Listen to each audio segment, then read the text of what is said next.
যে 5টা ইন্দ্রিয় দিয়ে আমরা পৃথিবীকে জানি তাদের ত্রুটি অনেক। আমাদের মতো সাধারণ মানুষের তাদের উপর বিশ্বাস অগাধ। অগাধ বিশ্বাস আমাদের সাধারণ বুদ্ধির উপর। আর কোনো জিনিস এই সাধারণ বুদ্ধির নাগালে না এলেই আমরা তর্ক করে অনেক জিনিস অনায়াসে উড়িয়ে দিই। কিন্তু এমন অনেক ঘটনাই ঘটে যা সত্য মিথ্যার অনেক ঊর্ধ্বে, যা আমাদের সাধারণ বুদ্ধির বাইরে, যেখানে যুক্তি দিয়ে প্রমাণ করতে ইন্দ্রিয় হার মেনে যায়। এরকমই একটা ঘটনা আজ আমি আপনাদের শোনাবো। আমি একজন ডাক্তার। সেদিন রাত্রে শহরের প্রায় বাইরে বহু দূরের একটা কল সেরে একলাই ফিরছিলাম।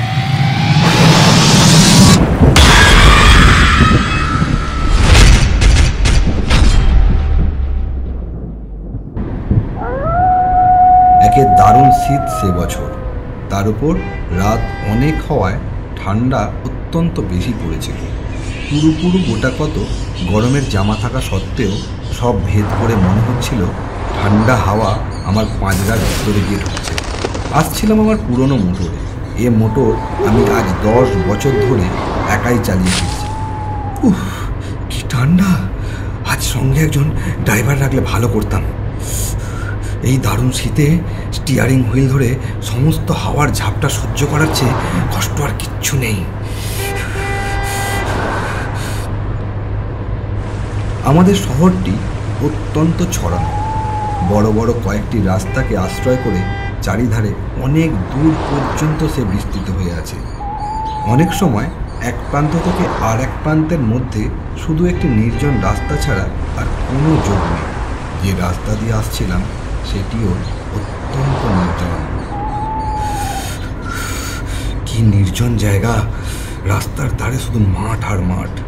একটা বাড়িঘর বলে কিচ্ছু নেই। অবশ্য কেই বা বাড়ি করবে এই নির্জন জায়গা। কি ঠান্ডা রে বাবা! অন্ধকারে অবশ্য সেসব কিছুই দেখা যাচ্ছিল না। আমার মোটরের মিটমিটে আলোর সামনে পথের খানিকটা দেখা যাচ্ছিল মাত্র।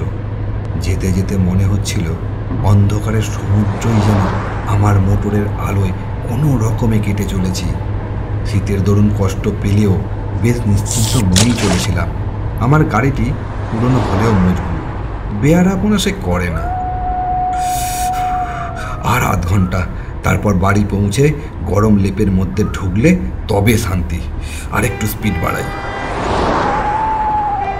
অন্ধকার রাস্তার নিস্তব্ধতার উপর শব্দের ঢেউ তুলে আমার মোটর চলেছে দ্রুত গতিতে। নিজেকে যথাসম্ভব আবৃত রেখে ভেতরে বসে সমস্ত চিন্তা পরিত্যাগ করে আমি শুধু আমার গরম বিছানাটার আরামের কথাই ভাবছি। ডাক্তারদের মতো পরাধীন আর কেউ নয়। একবার বাড়িতে পৌঁছতে পারলে প্রাণের দায় ছাড়া শুধু পয়সার জন্য আর আমায় কেউ বার করতে পারবে না। এখন কোনো রকমে 20-25 মিনিট কাটলেই হয়।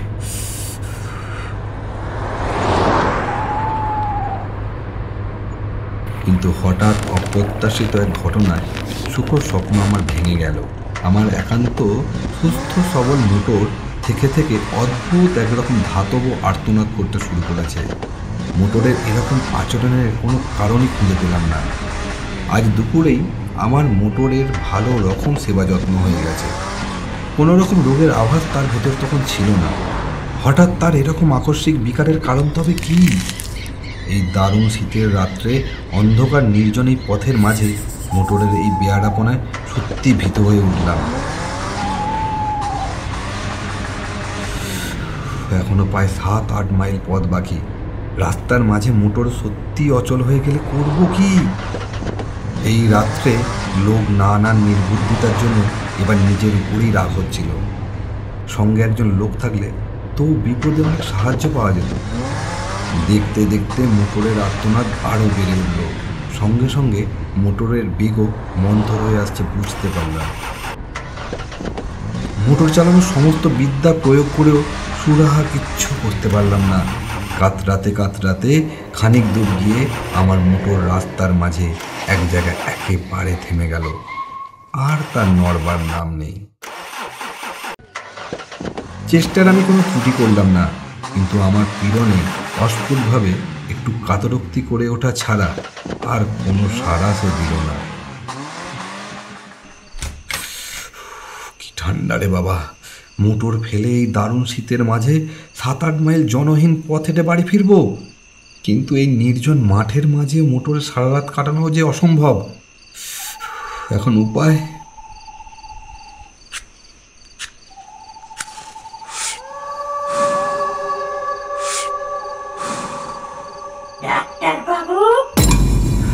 হ্যাঁ, কে কে? কি ব্যাপার? এই জনশূন্য পথে এমন সময় কে ডাকলো? ডাক্তার বাবু, কে কে তুমি? আমায় চিনবেন না আপনি? তা নাই চিনি, যাক তবু আমার সাহায্য করবার জন্য একজন লোক তো পাওয়া গেল। যাদের আবছা আলোয় লোকটার শীর্ণ দেহ দেখে আটকে উঠলাম। বাপরে, কি ভয়ানক চেহারা! দেখলেই ভূত বলে মনে হয়। আপনাকে আপনাকে একটু আসতে হবে ডাক্তার বাবু, ভারী অসুখ একজনের। ঠিক এই সময়ে রাস্তার ঠিক এই জায়গায় রোগী কি আমার জন্য তৈরি হয়ে বসেছিল?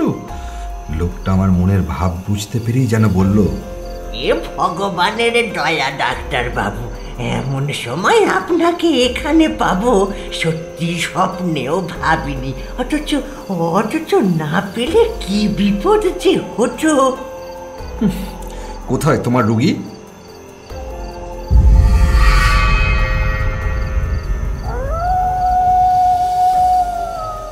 বাবা, এরকম নির্জন প্রান্তরের মাঝে এরকম বাড়ি খুব কমই দেখেছি। হঠাৎ এরকম জায়গায় এমন সময় যাওয়াটাও একটু বিপজ্জনক। তবে শত্রু আমার কেউ তো নেই, এবং সঙ্গে টাকা কড়িও নিতান্তই সামান্য, এই যা ভরসা। তা কি অসুখ? তা জানে না ডাক্তার বাবু, কিন্তু অত্যন্ত সঙ্গীন অবস্থা। তাড়াতাড়ি না গেলে বোধহয় আর বাঁচানো যাবে না। দোহাই আপনাকে, দোহাই ডাক্তার বাবু, একবার আসুন। কোথায় নিজের বিপদ সামলাবো, না হঠাৎ রাস্তার মাঝে মাঝ রাত্রে যেতে হবে পরের চিকিৎসায়। তবু ডাক্তার মানুষ, জীবন মরণের সমস্যা শুনে না গিয়ে কি থাকা যায়? কই চলো।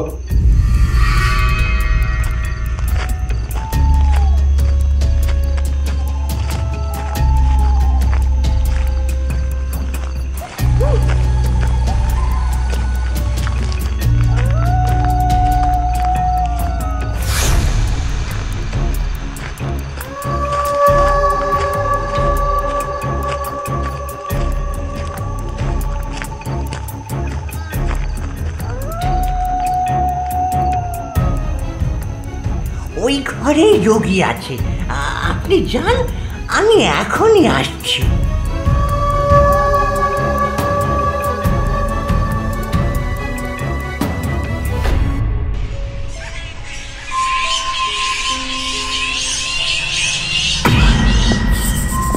লোকটার কথা মতো সামনের ঘরে এবার গিয়ে ঢুকলাম। ঘরটি আয়তনে বিশেষ বড় নয়, মিটমিট করে একটি বাতি জ্বলছে। সেই আলোতেই অস্পষ্টভাবে দেখা গেল খাটে অত্যন্ত শীর্ণ এক ভদ্রলোক শুয়ে আছেন। আমি ঘরে ঢুকতেই ক্ষীণ স্বরে তিনি বললেন, এসেছেন ডাক্তার বাবু, আপনার দয়া আমি কখনো ভুলবো না। বসুন, ওই মোড়াটাতে বসুন। বলুন এবার আপনার সমস্যা। আগে আমার রোগের কথা শুনুন। আমার রোগ আপনি সারাতে পারবেন ডাক্তার বাবু? পারবেন আমাকে বাঁচাতে? সেই চেষ্টা করাই তো আমাদের কাজ, আর বাঁচবেন নাই বা কেন? বাঁচতেও পারি তাহলে আমি ডাক্তার বাবু। পারেন বই কি? কি এমন হয়েছে আপনার? না, তেমন আর কি হয়েছে, ডাক্তারদের অনেক ক্ষমতা, তাই না? কিন্তু ধরুন তাতেও যদি আমি না বাঁচি, যদি আজ রাত্রেই আমি মারা যাই। কি জ্বালায় পড়লাম রে বাবা। এদিকে আমার দেরি হয়ে যাচ্ছে আর ওনার হেয়ালির শেষ নেই। যদি যদি আপনি থাকতে থাকতেই মারা যায় ডাক্তার বাবু, কি হবে তাহলে? কি আপনার ফি দেবে? আচ্ছা, পাগল রোগীর পাল্লায় তো পড়া গেছে। যদি নেহাতি তাই হয় তাহলে ফি না হয় নাইবা পেলাম। আমরা শুধু ফি এর জন্যই সবসময় আসি না। তা বটে, তা বটে, তা বটে। পৃথিবীতে ভালো লোক, পৃথিবীতে মনুষ্যত্ব তাহলে এখনো রয়েছে, তাই না ডাক্তার বাবু? কিন্তু কিন্তু আপনার ফির ব্যবস্থা আমি করে রেখেছি ডাক্তার বাবু। হঠাৎ করে যদি আমি মারা যাই, ওই বাক্স খুলে ফেলবেন ডাক্তার বাবু। ওই ছোট্ট বাক্সটা, ওই বাক্স থেকে আপনার প্রাপ্য টাকা আপনি নেবেন। আরো একটা জিনিস নেবেন ডাক্তার বাবু? বলুন বলুন ডাক্তার বাবু, নেবেন তো? কি? কিছু না ডাক্তার বাবু, কিছু না, শুধু একটা কাগজ, কিন্তু কিন্তু ভয়ানক দরকারি কাগজ।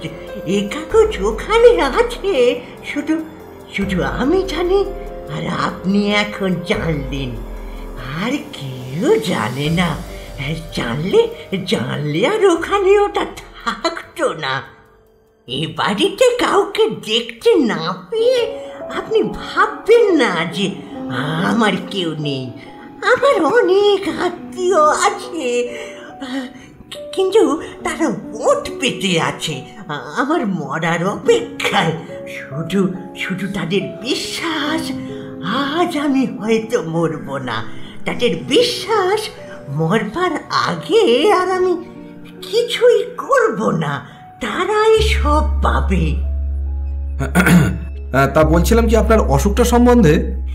হ্যাঁ, অসুখ তো দেখবেনি, তার আগে একটা কথা বলেনি।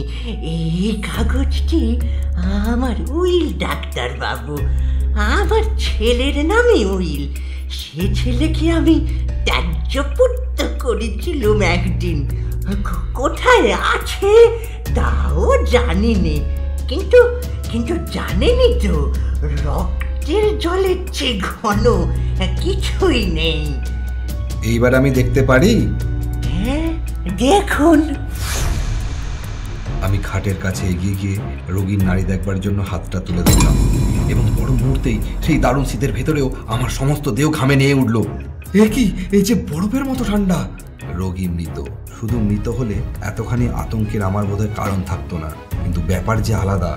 ডাক্তারি শাস্ত্রে যদি কিছু সত্য থাকে, তাহলে এই রোগী এইমাত্র কখনোই মারা যায়নি। তার মৃত্যু হয়েছে অনেক আগে, কয়েক ঘন্টা আগে। সমস্ত দেহ তার কঠিন। উন্মাদের মতো আরো খানিকক্ষণ আমি পরীক্ষা করলাম। না, ভুল আমার হতেই পারে না। কিন্তু তাহলে এ ব্যাপারের অর্থ কি? তখন কিন্তু স্থিরভাবে কোনো চিন্তা করার ক্ষমতা আমার নেই। এমন সময় চোখ গেল ব্যক্তির মুখের উপর, আর মনে হলো আতঙ্কে বিস্ময়ে আমার বুকের স্পন্দন বোধহয় যেন থেমে যাবে এক্ষুনি। হঠাৎ জানলার কাছে বাতিটা দপ দপ করে নিচে উঠে নেমে গেল। প্রান্তরের মাঝে নিস্তব্ধ নির্জন বাড়িতে এই ভয়ঙ্কর অবস্থায় আমি একা। এই বাতির আলোটুকুই যেন আমার একমাত্র সহায় ছিল। তাও নিভে যেতে আমি ছুট্টে ঘর থেকে বেরিয়ে পড়লাম। না!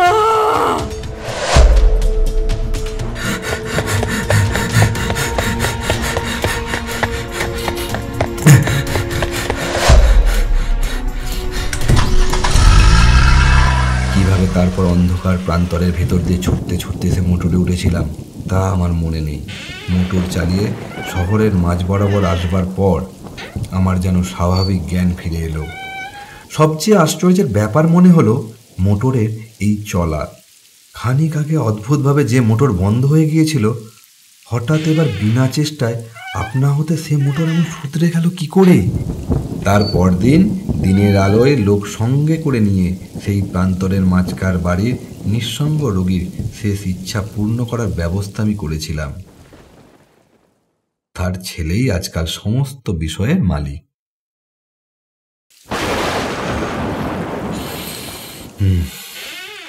সেদিনকার রহস্যের স্বাভাবিক মীমাংসা আমি এখনো করতে পারিনি।